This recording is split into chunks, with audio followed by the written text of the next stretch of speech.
ಉಡುಪಿ ಸಾರ್ವಜನಿಕ ಗಣೇಶೋತ್ಸವ ಸಮಿತಿಯಿಂದ ನವರಾತ್ರಿಯ ಪ್ರಯುಕ್ತ 8ನೇ ವರ್ಷದ ದಾಂಡಿಯಾ ನೃತ್ಯ ಕಾರ್ಯಕ್ರಮ ಶನಿವಾರ ನಡೆಯಿತು. ನೃತ್ಯ ಕಾರ್ಯಕ್ರಮವನ್ನು ಅತಿಥಿಗಳಾದ ಮಟ್ಟಾರ್ ರತ್ನಾಕರ್ ಹೆಗ್ಡೆ ದಂಪತಿ, ಚಾರ್ಟೆಡ್ ಅಕೌಂಟೆಂಟ್ ಗಣೇಶ್ ಹೆಬ್ಬಾರ್ ಮತ್ತು ಆರತಿ ಸೇರಿದಂತೆ ಗಣ್ಯರು ದೀಪ ಪ್ರಜ್ವಲಿಸಿ ಉದ್ಘಾಟಿಸಿದರು. ಬಳಿಕ ಮಾತನಾಡಿದ ಮಟ್ಟಾರ್ ರತ್ನಾಕರ್ ಹೆಗ್ಡೆ, ವೇದಾಂತದಲ್ಲಿ ಹೇಳಿದಂತೆ ದುರ್ಗೆಯನ್ನ ಯಾರು ಆರಾಧನೆ ಮಾಡುತ್ತಾರೋ ಅವರ ದುರ್ಗತಿ ನಾಶವಾಗುತ್ತದೆ. ನಮ್ಮ ದಾಂಡಿಯಾ ಹಬ್ಬ ಜಾಗತಿಕ ರಾಜ್ಯ ಮಟ್ಟದಲ್ಲಿ ಎಲ್ಲರಿಗೂ ತಿಳಿಯಬೇಕು. ದಾಂಡಿಯಾ ರಾಸ್ ಎಂಬುದು ದೇಶವ್ಯಾಪ್ತಿಯಾಗಿ ನಮ್ಮ ಆಕರ್ಷಿಸುತ್ತಿದೆ ಎಂದು ಹೇಳಿದರು. ಶಾಸಕ ಯಶ್ಪಾಲ್ ಸುವರ್ಣ ಮಾತನಾಡಿ, ದಾಂಡಿಯಾ ನೃತ್ಯದ ಮೂಲಕ ನಮ್ಮ ಸಂಸ್ಕೃತಿಯ ಕಲೆಗಳು ಉಳಿತದೆ. ಹಿಂದೂ ಪರಂಪರೆಗಳು, ಆಚರಣೆಗಳನ್ನು ಬೇರೆ ದೇಶದಲ್ಲಿ ನೋಡಲು ಸಾಧ್ಯವಿಲ್ಲ.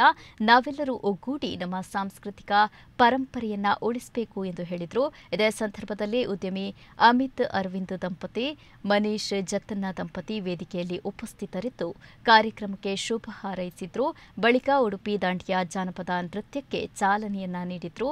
ಉಡುಪಿ ದಾಂಡಿಯಾ ನೃತ್ಯವು ವಿಶೇಷ ರೀತಿಯಲ್ಲಿದ್ದು ಅನೇಕ ಜನರು ಭಾಗವಹಿಸಿ ನೃತ್ಯ ಮಾಡಿ ಸಂತೋಷಪಟ್ಟರು.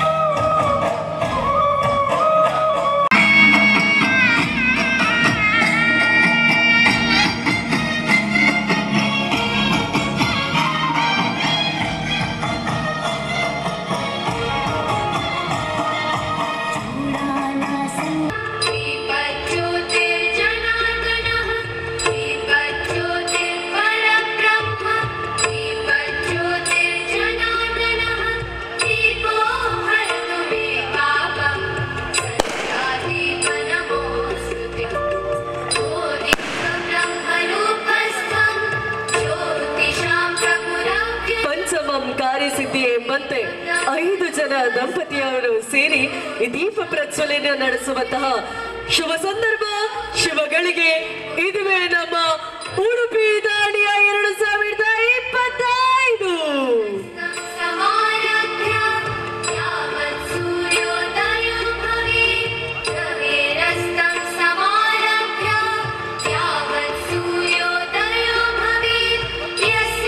ಕಾರ್ಯಕ್ರಮವನ್ನ ವಿದ್ಯುಕ್ತವಾಗಿ ಸಂಭ್ರಮದಿಂದ मंगल बेला आई, सपनों की डहरी पे दिल की बाजी रे शहनाई शहनाई शहनाई, ख्वाबों के बीज कच्ची जमीन पे हमको बोना है, आशा के मोती सांसों की माला हमें पिरोना है. अपना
ದಾಂಡಿಯಾ ರಾಸನ್ನು ಇವತ್ತು ನಮ್ಮ ಸಂಘಟಕರು ಆಯೋಜನೆ ಮಾಡ್ತಾ ಇದ್ದಾರೆ. ಇವತ್ತು ನಾನು ಮಳೆಯ ಕಾರಣಕ್ಕಾಗಿ ಸ್ವಲ್ಪ ವಿರಳವಾದ ಜನ ಕಂಡರೂ ಕೂಡ ಈಗ ಎಲ್ಲ ಕಡೆಗಳಿಂದ ಜನ ಇತ್ತ ಕಡೆ ಬರ್ತಾ ಇದ್ದಾರೆ. ಅತ್ಯುತ್ತಮವಾಗಿ ವಿದ್ಯುತ್ ದೀಪಾಲಂಕಾರದಿಂದ ನಮೋ ಮಂಡಲವನ್ನೇ ಬೆಳಗಿದಂತೆ ಭಾಳ ಅತ್ಯುತ್ತಮವಾಗಿ ಇದು ಕಾಣ್ತಾ ಉಂಟು. ಬಹುಶಃ ಮಳೆ ಬಿಟ್ಟರೆ ಈ ಮೈದಾನದ ಜಾಗ ಸಾಕಾಗಲಿಕ್ಕಿಲ್ಲ. ನವರಾತ್ರಿಯ ಶುಭಾಶಯಗಳನ್ನು ತಾಯಿ ದುರ್ಗಾದೇವಿಯ ಶುಭ ಹಾರೈಕೆಗಳನ್ನು ತಮಗೆ ತಿಳಿಸ್ತಾ, ದುರ್ಗತಿ ನಾಶಿನಿ ಅಂತ ಯಾರು ದುರ್ಗೆಯನ್ನು ಆರಾಧನೆ ಮಾಡ್ತಾರ ಅವರ ದುರ್ಗತಿ ನಾಶ ಆಗ್ತದೆ ಅಂತೇಳಿ ವೇದಾಂತಗಳಲ್ಲಿ ಹೇಳಿದಂಥ ಮಾತು.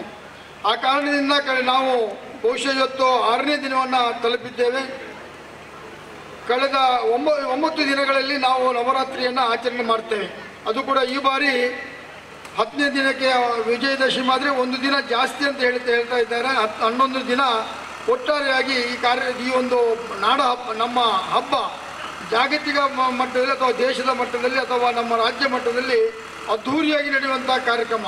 ಮೈಸೂರಿನಲ್ಲಿ ದಸರಾ ಮಹೋತ್ಸವ ವಿಶ್ವದಲ್ಲೇ ಅತ್ಯಂತ ವಿಶಿಷ್ಟವಾದ ಒಂದು ಕಾರ್ಯಕ್ರಮ, ಜಗತ್ತು ಕಾಣುವಂಥ ಒಂದು ದಸರಾ ಕಾರ್ಯಕ್ರಮ. ಅದರೊಟ್ಟಿಗೆ ದಾಂಡಿಯಾ ರಾಸ್ ಎಂಬುದು ಒಂದು ಸಂದರ್ಭದಲ್ಲಿ ಗುಜರಾತಿಗೆ ಸೀಮಿತವಾಗಿತ್ತು.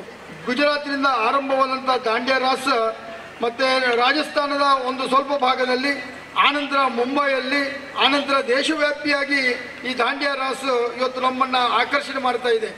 ನಾವು ಬಹುಶಃ ಆಯೋಜಕರು ಆಯೋಜನೆ ಮಾಡಿದಾಗ ಇದು ಎಷ್ಟರ ಮಟ್ಟಿಗೆ ಯಶಸ್ವಿ ಆಗ್ಬೋದು ಎಂಬುದು ಅವರಿಗೆ ಗೊತ್ತಿರಲಿಕ್ಕಿಲ್ಲ. ಆದರೆ ನಾನು ಕೂಡ ಭಾಗವಹಿಸಿದ ಅನೇಕ ವರ್ಷಗಳಲ್ಲಿ ಭಾಗವಹಿಸ್ತಾ ಇದ್ದೇನೆ. ಭಾಳ ಅತ್ಯುತ್ತಮವಾಗಿ ಮೂಡಿ ಬಂದಿದೆ. ಎಲ್ಲ ನಮ್ಮ ಪಾರ್ಟಿಸಿಪೆಂಟ್ಸು ಅತ್ಯುತ್ತಮವಾದ ಈ ದಾಂಡಿಯಾದ ಡ್ರೆಸ್ಸನ್ನು ಮಾಡಿಕೊಂಡು ಬಂದು ಆ ದಾಂಡಿಯಾದ ನವರಾತ್ರಿಯ ಹಬ್ಬದ ಸಂದರ್ಭದಲ್ಲಿ ದಾಂಡಿಯಾದ ಮೂಲಕ ನಮ್ಮ ಸಂಸ್ಕೃತಿಯನ್ನು ಉಳಿಸಬೇಕೆಂಬ ಉದ್ದೇಶದಿಂದ ಆಯೋಜನೆ ಮಾಡಿದಂಥ ಈ ದಾಂಡಿಯಾ ನೃತ್ಯದ ಉದ್ಘಾಟನಾ ಸಮಾರಂಭದ ಈ ಶುಭ ಸಂದರ್ಭದಲ್ಲಿ ನಮ್ಮ ಜೊತೆಗೆ ಉಪಸ್ಥಿತಿರುವಂಥ ಎಲ್ಲ ಗೌರವಿತರೇ, ನಡೆದಿರುವ ಈ ಕಾರ್ಯಕ್ರಮದ ಯಶಸ್ಸಿಗೆ ಆಗಮಿಸಿರುವಂಥ ಎಲ್ಲ ನಮ್ಮ ಉಡುಪಿಯ ಸಜ್ಜನ ನಾಗರಿಕ ಬಂಧು ಮಿತ್ರರೇ, ಬಹುಶಃ